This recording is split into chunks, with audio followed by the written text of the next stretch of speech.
Cette capsule est une commandite de Kia Notre-Dame-des-Pins. 45 minutes des ponts, sortie 53 de l'autoroute de la Beauce. On vous en donne toujours plus. Voici d'hier à aujourd'hui, une capsule de Normand de Lessard. Normand nous présente des personnes ou des événements qui sont venus marquer notre passé en Beauce. Sur ce, bon visionnement. Allô tout le monde, ici Normand de Lessard et bienvenue à une autre capsule d'hier à aujourd'hui. Avez-vous remarqué depuis quelques années, on voit plusieurs immigrants venir demeurer ici même dans notre belle Beauce. On voit des Français, des Mexicains, des Suisses, bref, des gens de partout. Aujourd'hui, je rencontre une famille française, la famille Dréan. Elle s'établit maintenant à Saint-Philibert en Beauce. Elle nous parle de sa visite et sa venue en Beauce. On regarde ce que ça donne. Bon visionnement!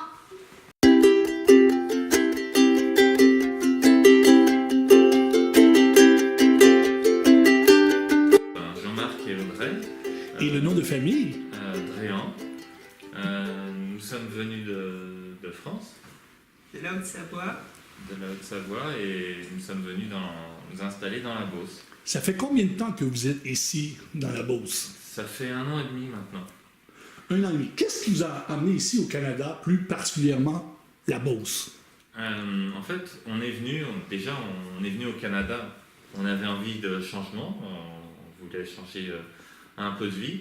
Et on est venu ici dans la Beauce parce que je suis venu avec le programme Viens de souder au Québec, avec la commission scolaire. Donc j'étudie un métier au CIMIC et en retour j'ai un diplôme et puis je peux travailler sur place. Voilà, donc c'est la raison pour laquelle on est dans la Beauce. Et ici à Saint-Philibert, on s'est installé à Saint-Philibert parce que c'était pas très loin de Saint-Georges, c'était un petit peu excentré, on aime bien la campagne et on trouvait que c'était vraiment très beau.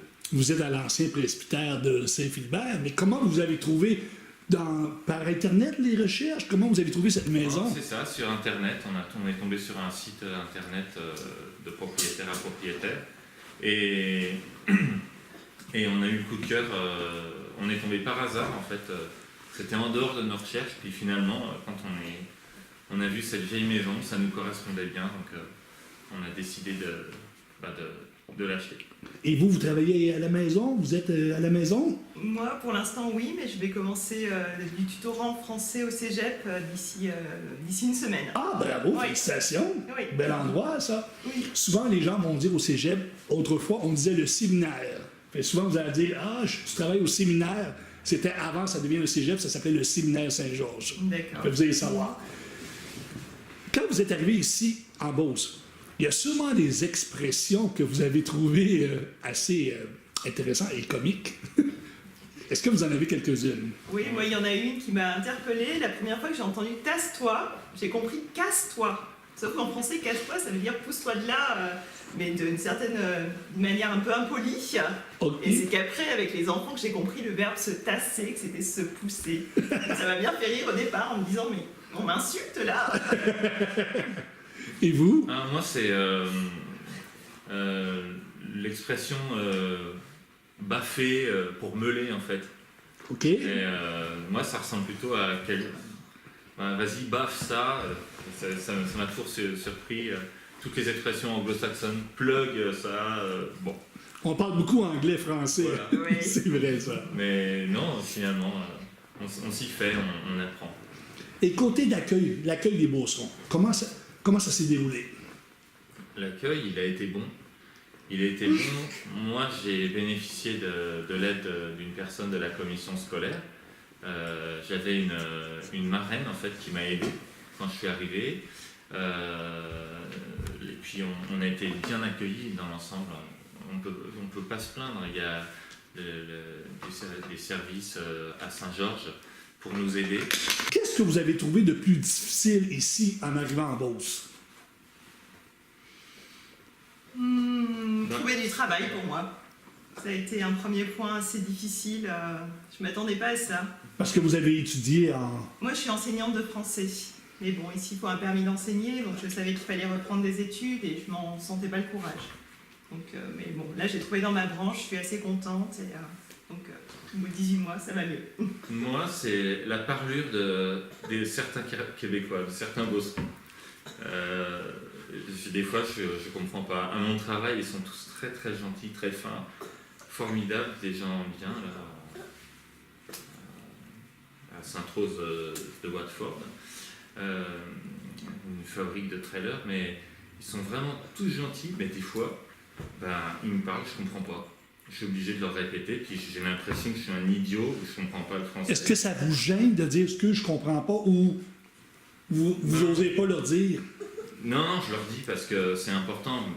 Des consignes de travail, c'est important que le travail soit réalisé correctement.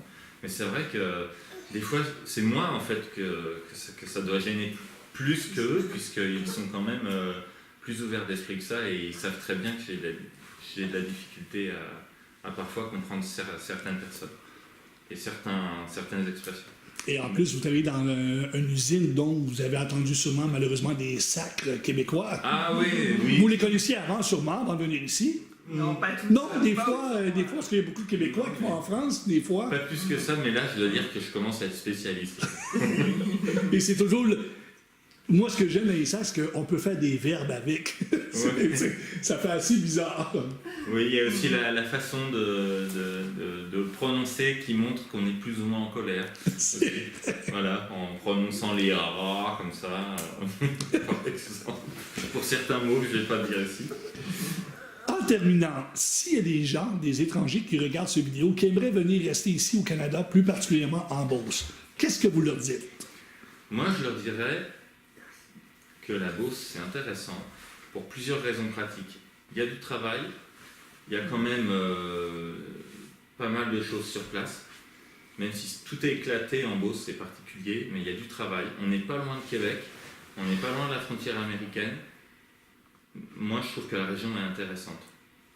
Après, c'est sûr qu'il y a des gens, ils rêvent de Québec, de Montréal, mais peut-être qu'ils se trompent parce que les loyers sont plus chers sur ces grandes agglomérations.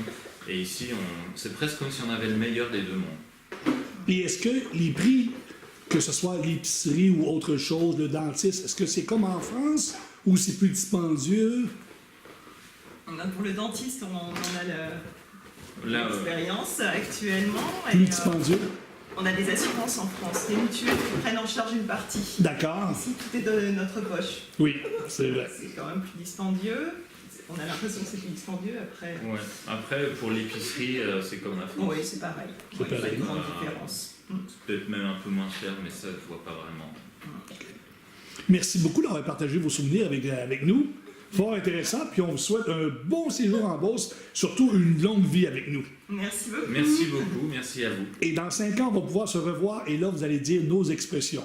Ouais, c'est ça. Rappelez l'accent, Oui. les enfants. Surtout vous, en plus avec les élèves, vous allez apprendre assez rapidement. Merci beaucoup. Merci. Merci.